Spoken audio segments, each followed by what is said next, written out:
বৈষম্যবিরোধী ছাত্র আন্দোলন এবং নাগরিক কমিটির মতো তরুণ ছাত্র সংগঠন বা তরুণদের সংগঠন থেকে এটি আসবার কথা নয়।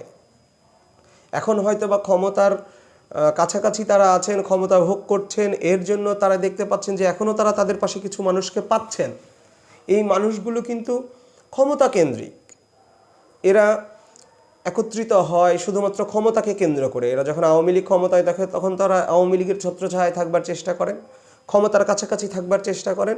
যখন বিএনপি ক্ষমতায় থাকে বা থাকবে, আগামীতে যদি বিএনপি ক্ষমতায় যায়, তখন এই কিছু লোক ক্ষমতা কেন্দ্রিক, তারা তখন তাদের দিকেও থাকবেন।